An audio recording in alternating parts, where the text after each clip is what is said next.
Hello everyone, welcome to Career Launcher.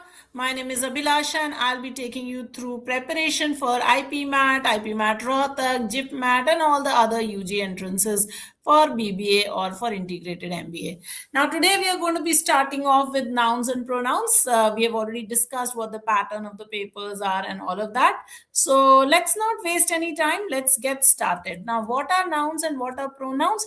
We'll go through each one of these slowly and steadily so that you are able to understand and use these.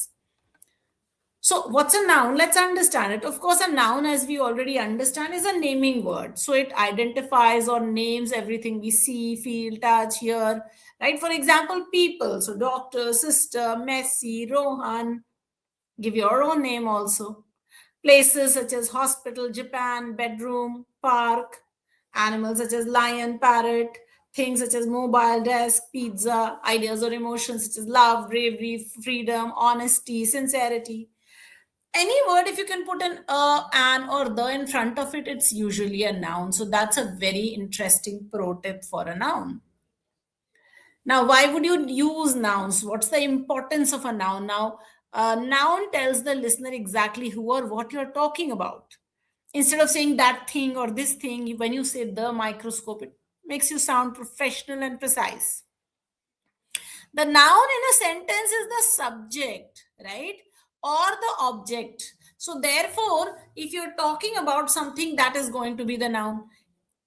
If an action is being received by something, that is going to be the noun. So, the noun is very important for the structure of a sentence. For example, take a look at this sentence: the dog bit the ball. Now, who is doing the action of biting here? It's the dog. So the dog is the subject. What has the dog bitten? It's bitten the ball. So the ball is the object. So here, dog and ball both are nouns, right?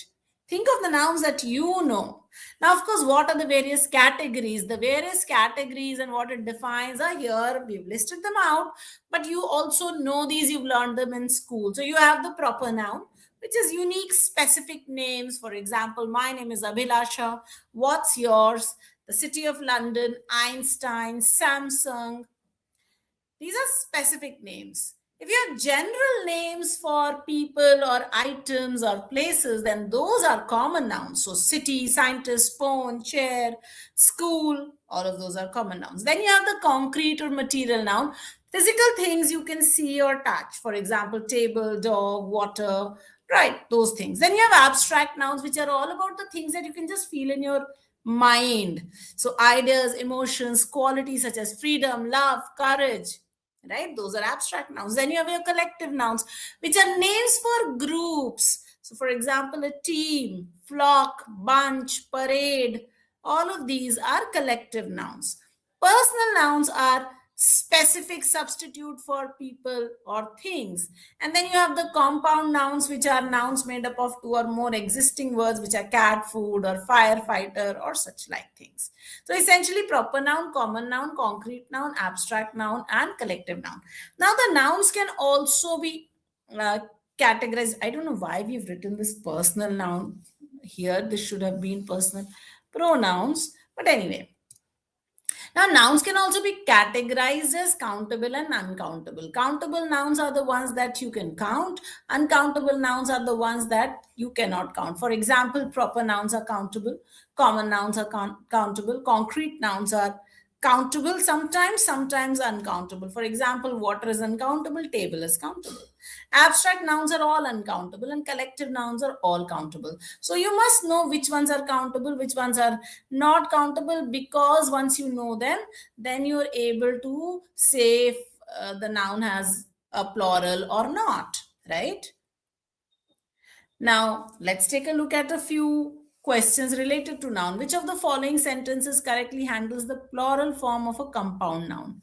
All of my brother-in-laws are coming over. Brother-in-laws. She collected several spoonfuls. The court martials were conducted simultaneously. The editors-in-chief met to discuss the new editorial policy. Now, please understand, in a compound noun, you have to pluralize the thing that is being compounded.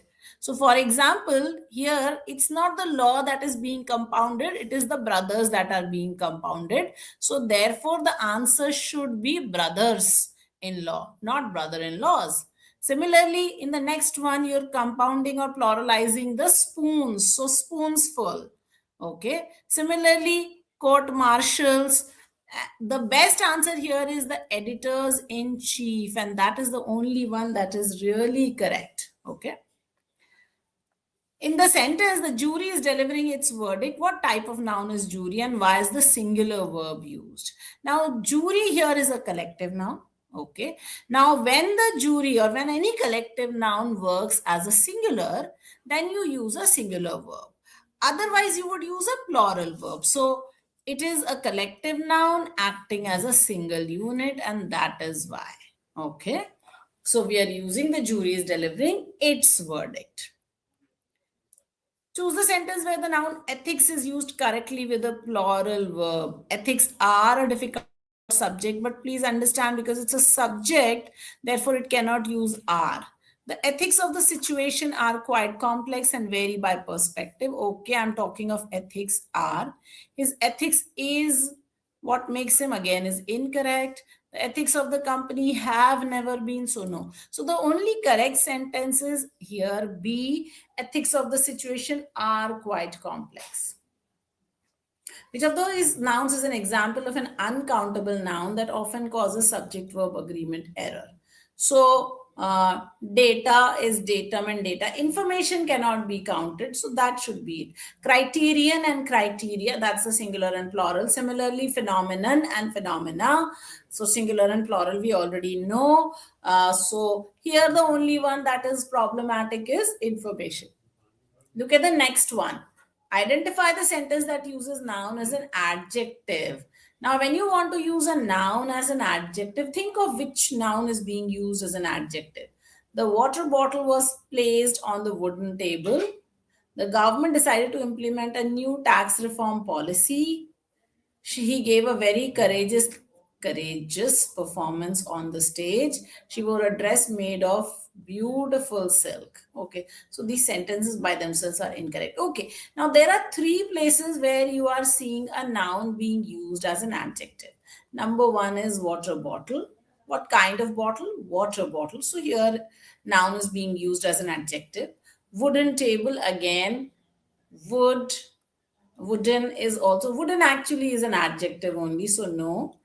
The government decided to implement a new tax reform policy. So, yeah, tax, of course, is an adjective. Reform also is an adjective. So, nouns being used as adjectives. So, there are two, there is water and there is tax reform. Both of these would be nouns being used as adjectives.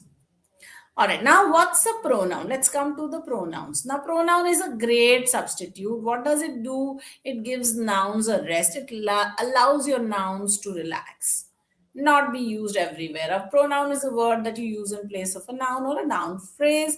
Purpose is to avoid repetition. For example, Lila saw the book, so Lila bought the book for Lila's brother. How irritating. How many times will we use Lila? Here, take a look. She saw the book, so she bought it for her brother. How cool. Or you could have said, Lila saw the book, so she bought it for her brother. How easy, the she and her referring to Lila. So, therefore, if you use pronouns, your sentences become easier. Now, what are the various usages or why are the pronouns important? Because you can't really live without them. They make your sentences shorter and faster. They link sentences together, make your speech or writing sound natural. Sometimes pronouns let us speak about people we don't know the names of. For example, someone or who. Words like I, you, we instantly say who's speaking, who's being addressed. So it gives a lot of clarity of thought also. That's why pronouns are important. Now, the types of pronouns. So, personal pronouns refer to specific people or things I, you, he, she, it, we, they, right? Possessive pronouns show ownership mine, yours, his, hers, ours, theirs, and so on. Reflexive pronoun show reflection of action when the subject and the object are the same. Myself, yourself, himself, herself, themselves, itself. Okay. The demonstrative pronouns are pointing to specific things, this, that, these, those, and so on. The relative pronoun connects a clause or a phrase to a noun, who, whom, which, that, whose also. We've missed out on whose here. Okay.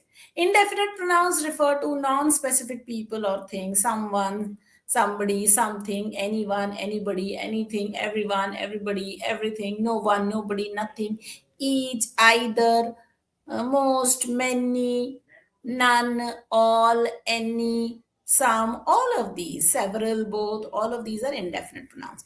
Then you have the interrogative pronouns, which are used to ask questions, who, what, which, whose. Then you also have the reciprocal pronouns, each other and one another, where there is reciprocation of action. So those two are also your pronouns. Reflexive pronouns also act as emphatic pronouns when they are used to emphasize that a subject is doing something and nobody else, then they become the emphatic pronoun. So that's another type of pronoun that you have. Now let's take a look at a few pronoun questions. Choose the sentence that correctly uses the relative pronoun who or whom. We should consult with the specialist who the director recommended for the project. Okay. Now, if you want to check whether who or whom is right, just split before the relative pronoun who or whom. And then replace with a he or him. So the sentence will be the director recommended him for the project. So therefore the pronoun should have been whom. So this one is incorrect. The committee will grant the award to whomever they believe has contributed the most. So the committee will grant the award to whomever. So this is correct. So okay. Look at the third one. The manager spoke to the employees whom he felt no. They were most affected by the changes. So this one is, it should have been who here, not whom. So incorrect. She is the candidate. I suspect. So the board will ultimately choose her, or therefore whom will be the correct pronoun. So the correct answer here is option number B, or sentence number B. Okay, which sentence demonstrates the correct pronoun antecedent agreement with an indefinite pronoun? Let's take a look. Neither of the biological samples has lost its potency. It's referring to neither. Both are singular, so works. If anyone calls, tell him or her, not them. Okay, because anyone is singular. Everyone in the room raised their hand, no, his or her hand. Okay, so no. Each of the researchers must, so each is also singular, must submit his or her findings. Okay, so therefore, B is wrong, C is wrong, D is wrong, only sentence 1 is correct. Identify the sentence that uses the correct pronoun case after a comparative conjunction than or as. He is just as capable of finishing the marathon as her. They are much wealthier than us, but we are happier. Okay. My sister is much more talented at the piano than I am. The CEO has more experience than in international trade than I. Okay, so than I do. So this is the only one that is correct. Okay. All right. Which of the following sentences correctly utilizes a reflexive pronoun? So showing a reflection of action. Okay. Myself and my team, this is incorrect. Please do not use the self form as I. The invitation was sent to my colleague, and myself again is incorrect, and me. If you have any questions, please contact the supervisor or me. The actress performed all the stunts herself, and therefore D is the correct sentence.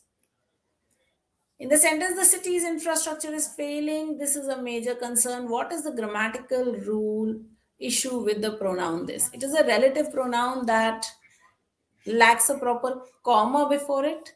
It should be changed to these because infrastructure implies multiple systems. It is a vague pronoun reference because this refers to an entire clause rather than a specific pronoun. Correct. It is an objective pronoun being used, and the correct answer is it is a vague pronoun reference because this should refer to failing, but actually it is referring to the fact that the entire infrastructure is failing. So the antecedent is not correctly mentioned, and so the answer will be C. All right, guys, that brings me to the end of our session on nouns and pronouns. For more such sessions, please keep following us here every Monday. The time you know now is 8:45 p.m. All right. See you. Thank you so much. Of course, remember to hit like, share, and subscribe because, of course, your likes make our lives so much better. And also subscribe because you can participate in the chat box.